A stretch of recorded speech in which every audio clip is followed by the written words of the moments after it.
Welcome back, Hordlings, to episode 19 of Star Control 2. I'm back at Epsilon Gruis. I think we're going to check out the Spathy Moon.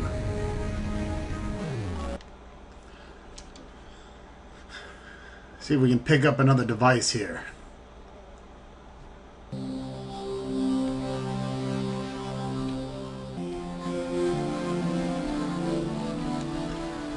Well, we'll grab the exotic.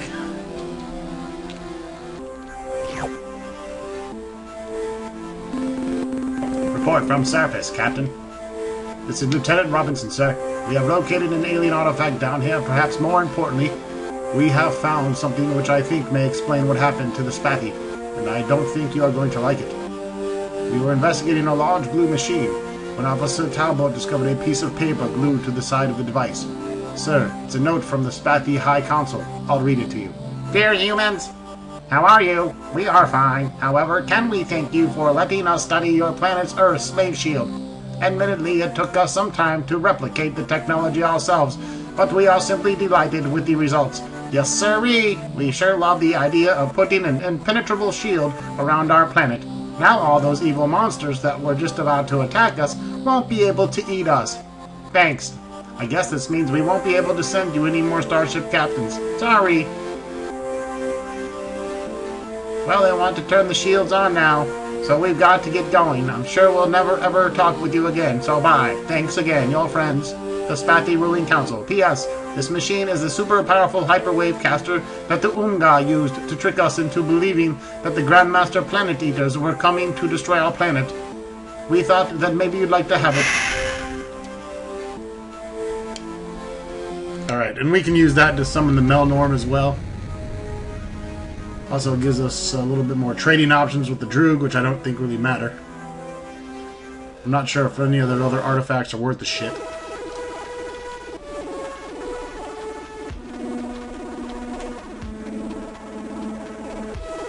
So we have the Portal Spawner, a Broken Ultron, the Umga Caster, the Vervix Caster, and the Talos Shield.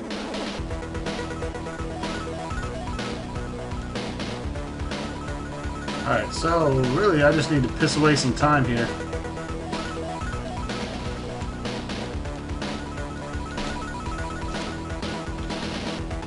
Notice we haven't seen any probes in a while. Yeah. That's because they're fucking decimated. You can see the Ilwrath and the Thradish circles are diminishing. I'm going to go ahead and let this run for a bit and we'll be back. Hopefully they'll be dead soon. Alright, let's go ahead and check the progress here. Should be about that time. Flip! Flip! Bye-bye! The Thradish and Ilwrath are no more. Good, get the fuck out of my universe. It's my universe. It's Ronstock's universe. The Empire of Ronstock. Nice.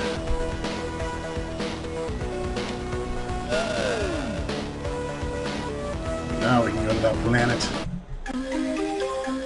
Don't have to worry about these dickheads. Back to Zeta Draconis. 476, 458 is where we want to go.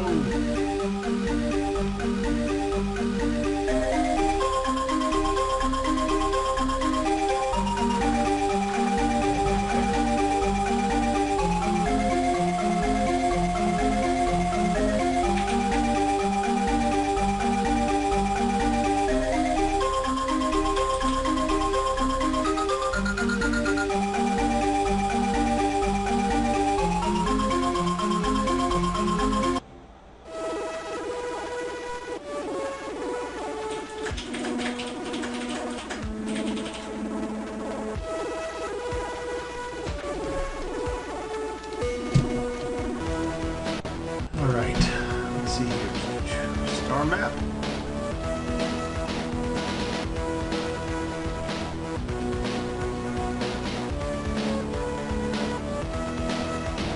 Should be nice and quiet over there now.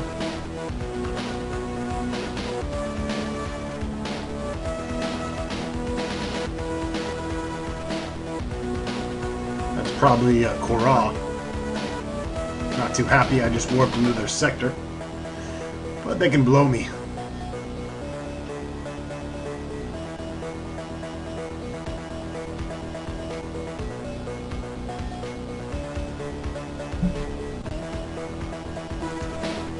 And here we are. Back at Zeta Draconis. It's a lot more quiet over here now.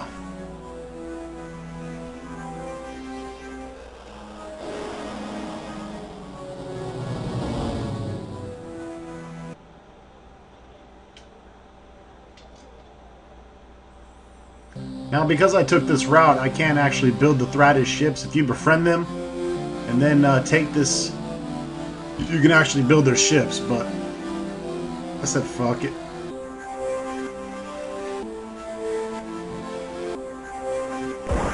I guess since I'm not doing much exploring, I'm just gonna... Oh, this place is fucked up. Captain, we have discovered some sort of alien shrine here on the surface. The building is immensely old, at least 2,000 years. Inscribed around the perimeter of the cylindrical shrine are the innumerable hieroglyphs which document the history of each of the 19th Thradash cultures. From what we have seen, we have learned that the Thradash have risen to the star-faring technology at least 3 separate times, only to nuke themselves back into the Stone Age again and again. The real surprise, Captain, was that what we found in the shrine. We knew the Thradash kept something down here, but we didn't know what it was until we went inside. In the exact middle of the structure was a tall dais of white stone. Set atop this dais was an immense aqua gemstone, somehow shaped into a flat, twisted ribbon, like a DNA helix. The aqua helix emitted incredible light pulses, illuminating the cavernous shrine like a giant strobe light. At least it did.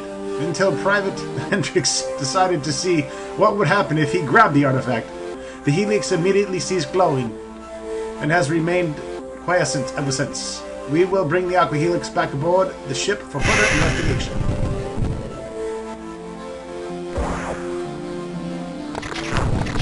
Yeah, you better have some protection coming down on this place. 'Cause it is fucked up.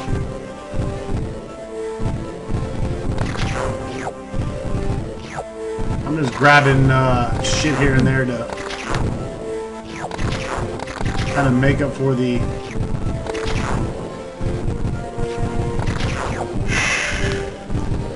fuel that we're paying for. Class 7 tectonics and Class 4 weather. Not what I would call a very friendly place. Alright, now we have the repaired Ultron, as you can see. It's October 1st, 2157.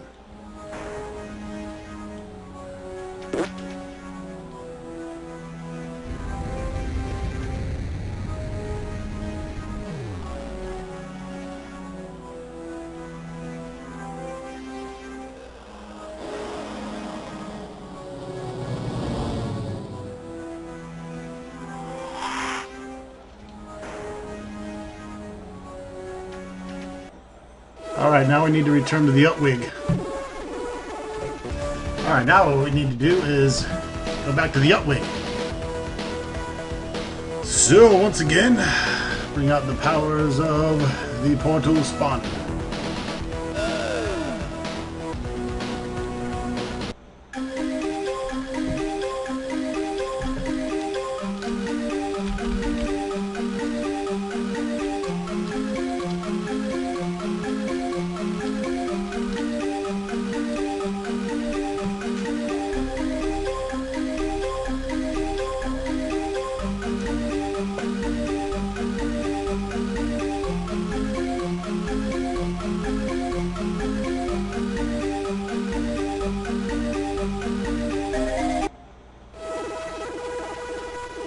So I believe the more allies you get in this game, the longer your deadline is against the kohr-ah.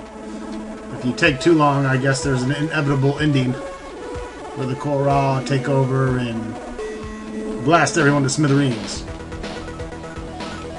So by getting more allies, that extends our stay a little bit longer on this universe.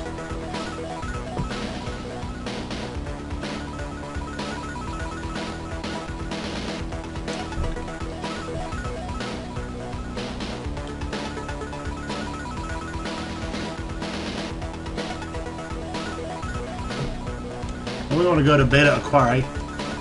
That is the Utwig home planet. Home solar system, whatever.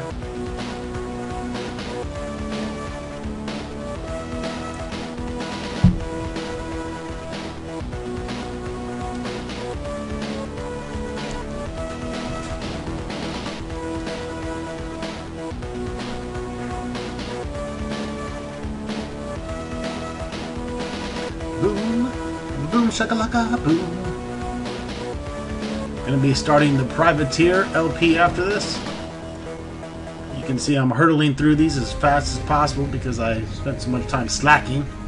I wanted to make it up to Foxio Games, who this LP is dedicated to. He was the 3,000 subscriber, I believe, second place winner, so we let him choose an LP, and he chose Star Control 2, and I'm really glad he did. Bringing back a lot of great memories. Easily, this is in my top 50 games of all time. And that's a hard list to make for me.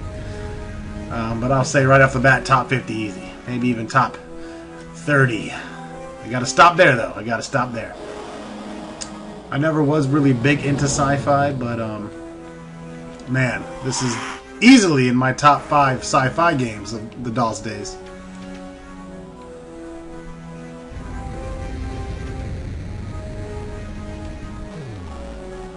You can just leave me be. You can leave me be.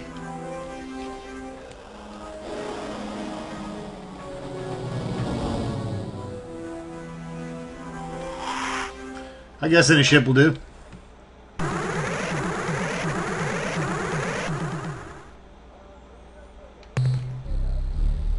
Just go away. Leave us to ponder our grief. Hey guys, guess what? We've got the fucking Ultron! Gosh, should I set my gaze upon such a sight, I might suffer sleepless nights for years on end. It is a symbol of our collective Utwig failure. It is our ultimate tragedy. Every divot, every crack on its surface is etched forever in my soul. Remove it from my sight, lest I purge my... Hey, that is not the devastated Ultron. It is an image of the Ultron before. A trick? A trick? Oh, I had no idea that any species could sink so low. How dare you try to manipulate me with that cheap stage prop? Why, it's not even... Hey, wait a second. It looks like... Can it be? Yes, it is. A miracle! You have our eternal thanks, good captain. You will be immortalized as the blessed figure that delivered unto us our future. We will reveal your very likeness. Let me take the Ultron. Yes, I feel the link, the knowledge, and the power.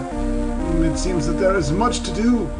Indeed, it seems that you should proceed to the second moon of the sixth planet of Zeta Hades, and take what you find there. We no longer have need for it. But the Ultron reveals that you will. I thank you for your part in the grand scheme. We now recover that which is our via destiny, and proceed to perform our essential service for the universe. But wait! The Ultron throbs and whistles. Matters of significance are being relayed to our brains. It has been so long since we communicated with the ultimate in such a manner, but slowly the truth is revealed. Our destiny. We have been directed to join our Supok's allies and attack you. No, wait, that's wrong. Sorry. We attack your enemies, the Ultron and kohr-ah. No, wait, that's not right either. Wait, oh, okay. We must strike only the black ships, only the kohr-ah. In addition, we will grant you the boon of our Jugger spaceship designs, as well as a supply of trained starship commanders. Our Juggers are nigh invincible. I can also say with certainty that our allies, the Supoks, will give you the same assistance. Together, we shall defeat the kohr-ah, or at least provide you with a few more months to find a more permanent solution. Now, Captain, we must leave to prepare our battle fleets. Wish us luck. Alright, so now we just gained 2 allies. Both the Utwig and the Supoks together.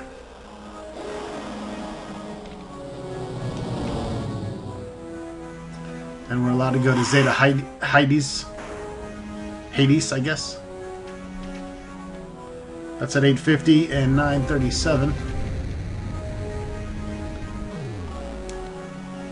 And they got a little treat that we want to go pick up. So let's head there now.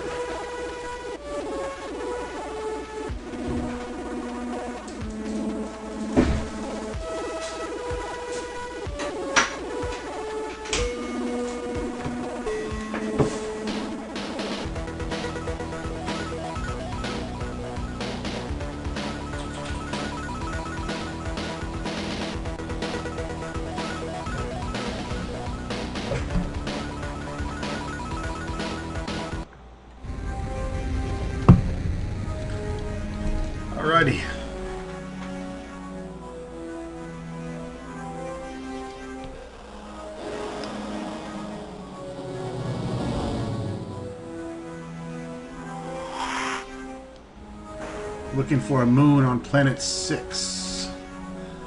1, 2, 3, 4, 5. Out a little bit.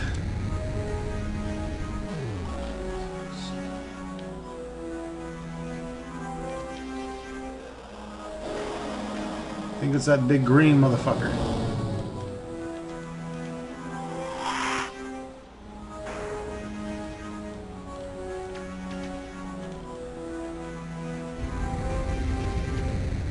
Is it Hades? Hiatus. You have to be a linguistic major to properly pronounce all these goddamn planets and solar systems. But that looks like Hades to me. Alright, first we're going to save. The Ilwrath and Thradish are no more. Now we fight for the Utwig bomb.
Earthling cruisers work very well against these guys.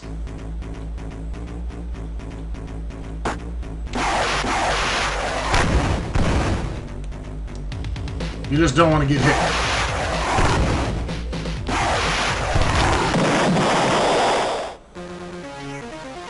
And there you go. One Earthling cruiser takes out 3.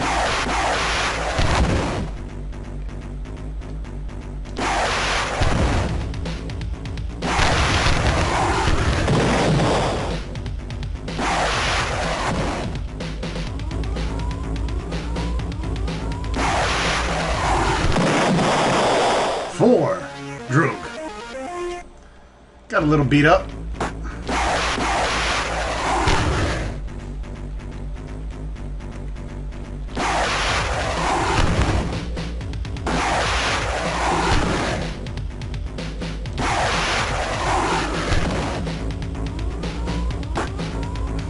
Oh, you're so lucky. But not so much that time.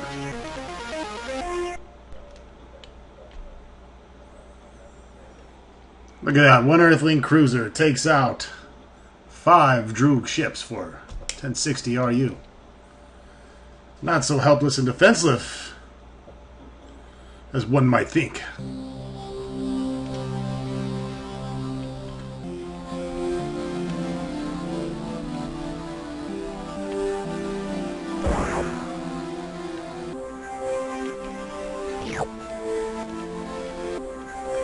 I guess we gotta pick up some elements.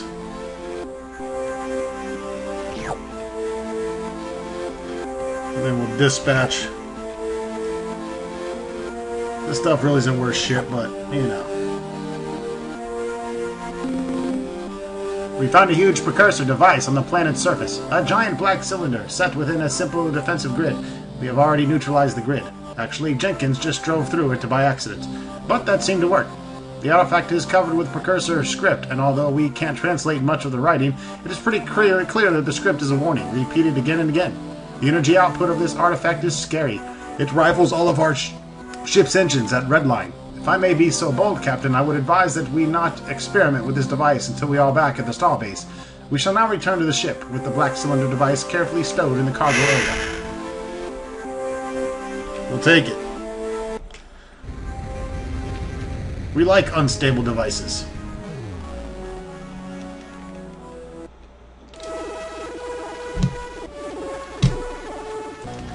Okay, what we need to do now is we want to go back to...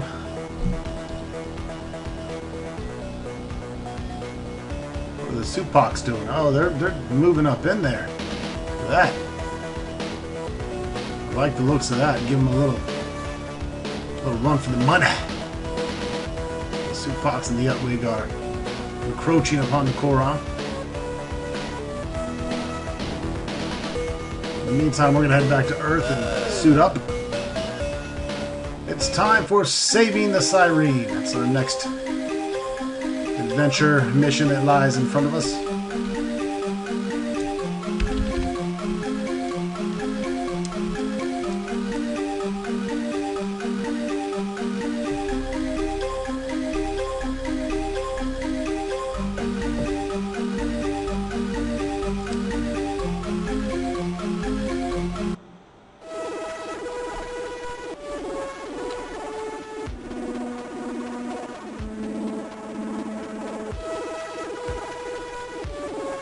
Getting all up in them guts.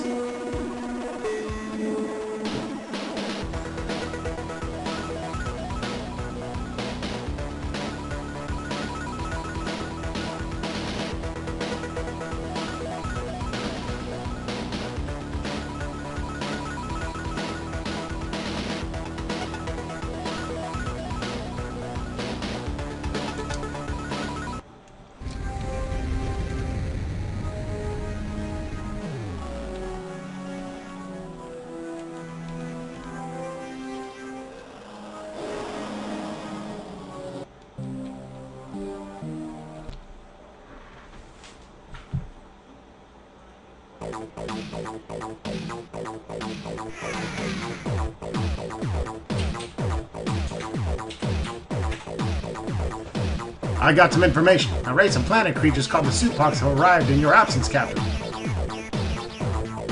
They offered use of their ship designs and will supply as many starship captains as we require. I, of course, accepted their offer immediately. Also, a small contingent of Utwig have visited. After spending a few days setting up their fabricators to build their juggler starships and providing us with a few capable commanders, they departed. Captain, if you continue to build such strong alliances, we will surely win our battle against the Earth Bond. I got shit to offload. Not a whole lot. I don't mean to criticize, Captain, but it would be more efficient if you could return with larger loads. That's what your wife said, Starbase Commander. Be careful out there, Captain Ronstock.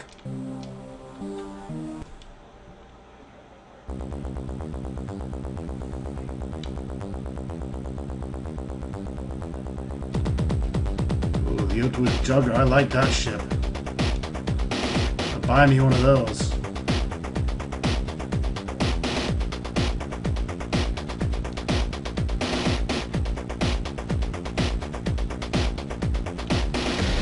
I don't remember the Supocs one being too strong.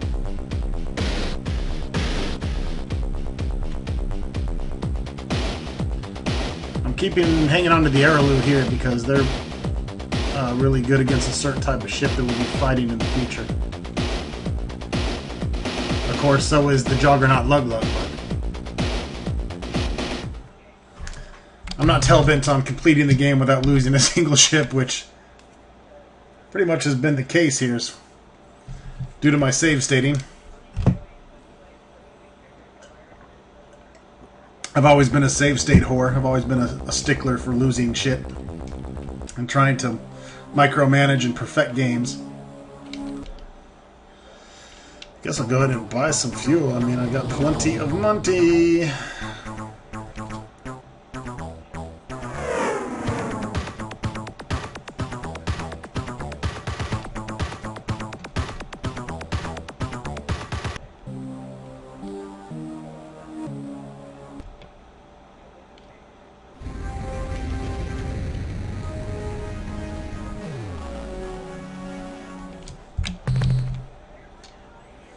Alright, so you want to make sure you're full of crew, full of fuel.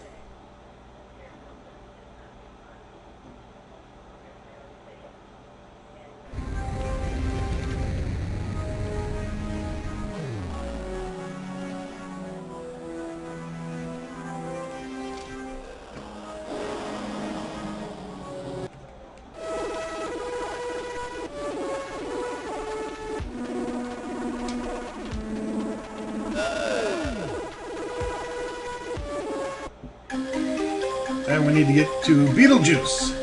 That's where the Sirene reside now. Alright, I'm thinking the closest place is going to be the Spathy space.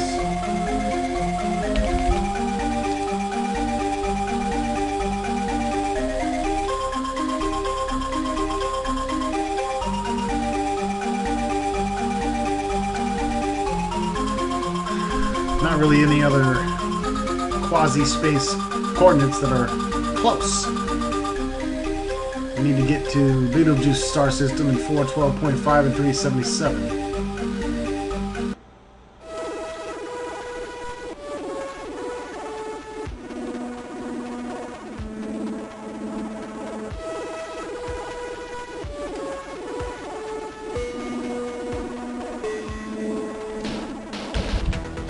Probably them. All out alone. And we'll come back once we get to the planet. Don't want to waste valuable YouTube time in red space. Alright, here we are. Beetlejuice. Beetlejuice, Beetlejuice. Oh, shit! It's Michael Keaton. Alright. I think we need to be by Planet 1.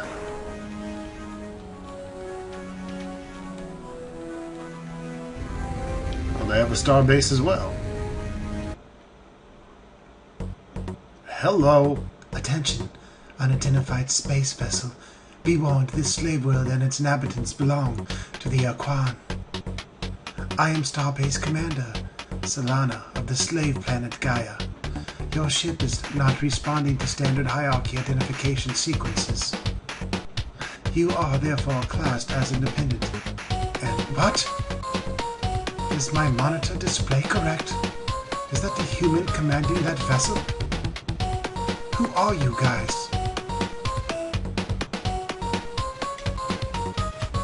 We're the ethics police. Justify that costume immediately. Huh? What are you talking about? This is the uniform of the Sirene Commander.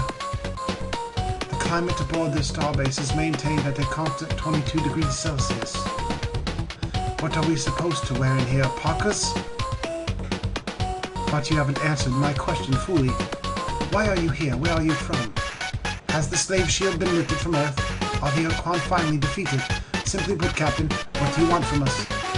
We have come here to free you from your slavery to the Ultron. Look, friend, I appreciate your offer, but we don't want your help. Why? I'll tell you why. Because we're not going to do anything to antagonize the Ultron, that's why. We may not like slavery, but it's damn sight better than other alternatives. Below us, we have a beautiful world. Maybe it's not Sirene, but at least it's a home. That's a lot more we ever had before the war, before the Ultron became our masters. Tana, have you ever heard of the Deep Children? Yes, I think so. Aren't they the part of the Mycon religion? We have recordings of Mycon hyperwave transmissions from the war. Pretty weird stuff. My conscience kind of rambled, never making much sense. They talked a lot about deep children and spheres of light, but we could never understand what they were talking about. What if I told you that the Mycon deep children shatter planet crust, like your Sirene? What? What did you say? Human, you had better not be joking. Sirene is not a subject for Earth humor. How? What do you mean, shadow planet crust? That is what happened to Sirene, yes, but we presumed it was a natural cataclysm, a meteor. Do you have proof that it was something else, these deep children? I don't have proof yet, but I am certain the Mycon destroyed your world. Captain, if what you say is true, it would turn my universe upside down. You have no sorrow to match what each of us Sirene feels every day of our lives, when we remember what we have lost. Sirene, our Eden. The very idea that the Mycon or any alien race may have been responsible for Sirene's destruction fills me with burning rage. When I want to lash out and strike the viewer. If it were true, none of us here would rest until we had avenged ourselves on the perpetrators. We would find some way to leave this starbase, locate our starships, and hunt down the evil monsters! Captain, if you ever gather proof of what you say, you must inform us immediately! Until then, wanna fuck?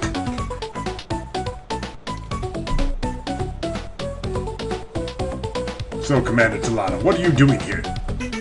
When the Ultron conquered us over 20 years ago, I was a very young girl living in Habitat 31. My older sister, Diane Lee, was a spaceship officer in the Space Patrol. She was part of the final defense at Raynet. She didn't make it back. When the Urquan caught us in open space, we all thought we were going to die. But then instead of killing us, the Urquan offered us a choice. We could join the ranks of their combat thralls, or we could be slave-shielded on our own homeworld. Like the people of Earth, we chose peace. We became fallow slaves. When the Urquan told us to return to our homeland, we explained that we had none. Urquan Master 9 explained that they had encountered this situation before, and if we would provide them with a list of our requirements, they would use their extensive astronomical data stores to find a planet for us. So we told them about Sirah, about the color of its sky, about the abundant varied life forms, about the fertility of soil and seas. Less than an hour later, we received a terse message from Master 9, and we will proceed to these coordinates and disembark. This was to be our new home. I don't know how or why, but our new world Gaia was everything we described and more. We've been searching for our home planet for 75 years, and in the end, it was our enemies who gave it to us. I grew up on a small island off the main continent, and like all my people, we lived each day under the sick red glow of the slave shield. When the Urquan arrived 7 years ago to refurbish and recrew this starbase, I was selected as the new commander. So what happened to you at the end of the war? When we first met your people, we've been wandering through the stars for almost 75 years. Ever since the death of Sirah, our home planet, we joined your alliance, and I use the word joined loosely because we had no other choice. The Vux were raiding our slow habitat columns, and we had nowhere else to go. We fought for survival, Captain, nothing more. When your people on Earth were defeated, the alliance plane fell apart. The Yeehaw and Shofixty retreated to their native stars and didn't want us to follow. The Erelu, those creepy little weasels, just plain bugged out, vanished, leaving us alone with nowhere to go, smack in the path of oncoming Urquan Armada. What were we supposed to do, fight? 2/3 of our habitat fleed us unarmed. Many aren't even superluminal. We were going to be annihilated if we resisted, and we knew it. When the Urquan surrounded us and started giving orders that all ended with us or die, we took them at face value. We obeyed. In exchange, they gave us Gaia, the planet below. It's a beautiful world, Captain. I wish I could show it to you. So don't misunderstand me. We love our freedom as much as anyone else. But we've got a good life here, and we don't want to lose it.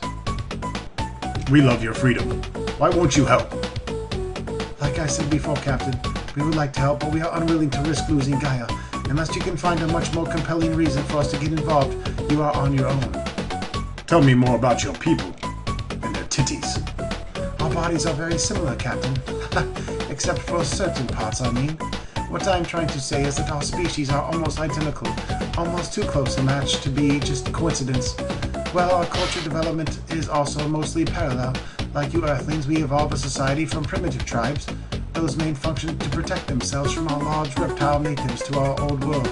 The main difference between our two sets of cultures, the split in the paths of our development, occurred in what you would have been prehistory, 5000 BCE. In your world, the agricultural communities which formed from hunter-gatherer tribes were conquered by more primitive, but also more aggressive, migratory herding peoples. This led to a particulture, kind of sexual and political dominant structure, which pervaded almost all of your Earth cultures until the early 21st century. On Sirah, only our primitive migratory tribes were confined to our mountainous regions.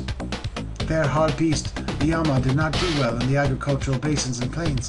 Therefore, the two cultures were isolated until much later, when the technological superiority of the farmers curtailed any major conflict. What was Sirah like? It was our paradise, Captain, our Eden. You could call it the world Beta Copernicus. We called it Sirah. You may wonder about our relationship with the Mycon, who now control that area of space. When we lived on Sirah, their sphere of influence was much smaller. We never laid eyes on a Mycon until we met them in the combat during the war. But back to our beloved Sirah. Earth is the only world we know of whose variety and richness of life even comes close to Sirah. Again, like so many other things about our two species, our worlds were very much the same, at least before you begin encasing yours in concrete and plastic. Sirah's gravity was a bit lighter than Earth's, and its days slightly shorter. Our diurnal cycle is therefore quite compatible with yours. What happened to Sirah? The death of our world. This subject is very difficult for us, Captain, but I will try to recount the sad days. Like your solar system, ours had a large population of comets and asteroids. Large meteor impacts, though rare, were not unheard of on our planet. So it was not a total shock when an asteroid penetrated our atmosphere and hit the surface. I'll penetrate your surface. What was odd was that unlike the other meteors, this one was not pulverized on impact. It penetrated the crust. I'll penetrate your crust. And indeed went all the way through the mantle, causing a major kind of supervolcano. I got a supervolcano for you. White lava. The magma pumped out of the kohr-ah wreaked significant damage on the nearby terrain, but within a few weeks it had cooled, forming a solid rock bandage over the wound. Within a few months we had cleaned up the mess. The kohr-ah was calming down nicely, and things were pretty much back to normal. Then, just as after a year, the impact, all hell broke loose on the surface of Sirene. Huge kohr-ahs were opening all over, not only around the meteor impact, but everywhere. The scope of the disasters, impossible to imagine. Entire cities sliding into oceans of molten lava. Kilometer-wide sections of land being instantly pulverized by cataclysmic explosions, and clouds of poison gas and superheated steam creating a death shroud around Sirene. Goodbye, Commander Tana. I'll be back. Nice fucking costume. Until then, Earthling. And until then, Game Hordlings, we'll see you next time with some more Star Control.